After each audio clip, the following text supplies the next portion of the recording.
राष्ट्रीय करणी सेना संघ के राष्ट्रीय अध्यक्ष नीरज चौहान जी एक बार फिर से मेरे साथ हैं। नीरज चौहान जी, यूजीसी को लेकर कहीं ना कहीं विरोध जैसी स्थिति हो रही है, कई जगह करणी सेना भी इसका विरोध कर रही है। क्या विरोध करने का कारण क्या है, आपत्ति क्या है आप लोगों को? सर्वप्रथम आपका स्वागत कपिल जी। बड़ा ही विडंबना का विषय है। भारतीय जनता पार्टी केंद्र के अंदर राम और रहीम की लड़ाई लेकर आई थी। राम और रहीम की लड़ाई करते करते ये लोग आज भाई भाई और सनातन को बंटवारे पे चले आए हैं। किस तरीके से उन्होंने 13 तारीख और 14 में एक बिल पास किया। वो बिल जहां समानता की बात करते हैं, हमारे विश्वविद्यालयों के अंदर उस बिल के अंदर बताइए कहां समानता बचती है। आज एससी, ओबीसी, एसटी लोग, सामान्य वर्ग के लोग एक दूसरे के प्रति कितनी बड़ी खाई खोदने का ये बिल काम करेगा। ये केवल दो व्यक्तियों की साजिश है। उनका नाम है मोदी और अमित शाह। उनकी मानसिकता इनकी ओछी हो गई है कि जो लोग जिस पार्टी को अपने खून से सींचकर केंद्र में पहुंचाने का काम किया, आज उन्हीं लोगों ने हमारी जड़ों में मट्ठा डालने का काम किया जा रहा है। इस बिल का सीधा सीधा जो प्रभाव है वो स्वर्ण कास्ट की आने वाली पीढ़ी पर है। मैं पूछना चाहता हूं, अगर आपको सामान्य वर्ग के लोगों से इतनी नफरत है, सामान्य वर्ग की आने वाली पीढ़ी से आपको इतनी नफरत है, तो क्यों ना इसको देश निकाला दे दी जाए। सामान्य वर्ग का बच्चा 95% पाकर भी -40 वाला बच्चा आप डॉक्टर, इंजीनियर बनाना चाहते हैं। दुर्भाग्य इस देश का। आपने थाली बजवाई, हमने स्वीकार किया। आपने मन की बात कही, हमने स्वीकार किया। पर हमें मालूम नहीं था कि चौकीदार ही हमारा चोर निकलेगा। इस चौकीदार ने अपने मन की बात के द्वारा जो आम जनता तक बात पहुंचाई, सामान्य वर्ग को मालूम नहीं था कि ये मन की बात नहीं, ये काले मन की बात करता है।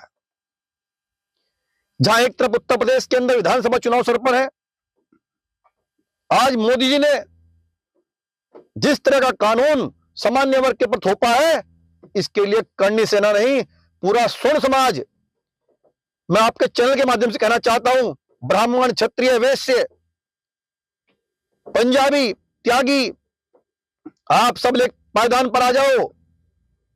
और वो दिन दूर नहीं कि मोदी जी आपकी उल्टी गिनती शुरू हो गई है। जब जब वक्त खराब आता है, उससे पहले भगवान मानसिकता और दिमाग को खराब कर देता है। वही काम आपने किया। ईडब्ल्यूएस को हम सरलीकरण चाह रहे थे कि सरल भाषा में ईडब्ल्यूएस को पेश किया जाए। आपने उसमें हमारे सामने कांटे बोने का काम किया। आज ये काला कानून यूजीसी लाकर आपने हमारी आने वाली नस्लों के साथ धोखा किया है। और वो गद्दार सांसद जिन्होंने इस बिल को पास होने में अपने साइन किए हैं, प्रस्ताव दिया है, मैं उनसे भी कहना चाहता हूं और आम जनता से कहना चाहता हूं, उनके ऊपर कालस पोतने का काम करें। और मोदी जी, आपकी भूल होगी कि वाराणसी से आप कभी चुनाव लड़ पाएंगे।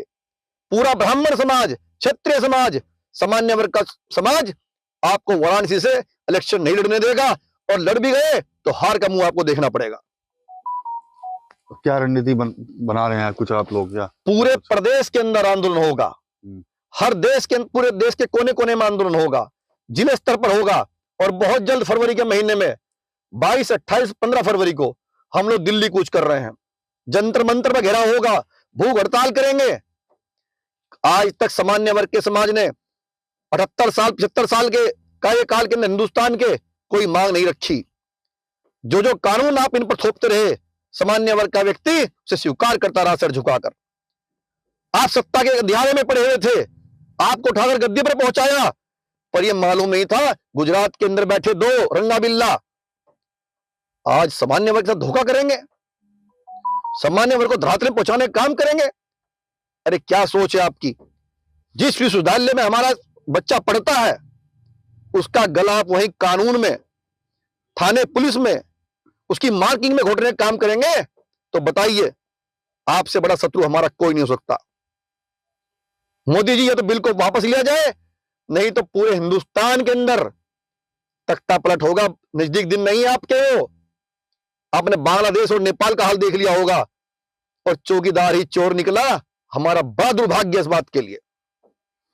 चलिए ठीक है। तो राष्ट्रीय करनी सेना संघ के राष्ट्रीय अध्यक्ष नीरज चौहान काफी गुस्से में है यूजीसी को लेकर, साफ तौर पर रणनीति बना रहे हैं करनी सेना संघ की तरफ से कि भाई तमाम जो स्वर्ण समाज के लोग हैं उनको एक साथ जोड़ा जाएगा और एक बड़ा आंदोलन जो है वो शुरू किया जाएगा टीम 9 यूपी के लिए। सहारनपुर से विकास करके।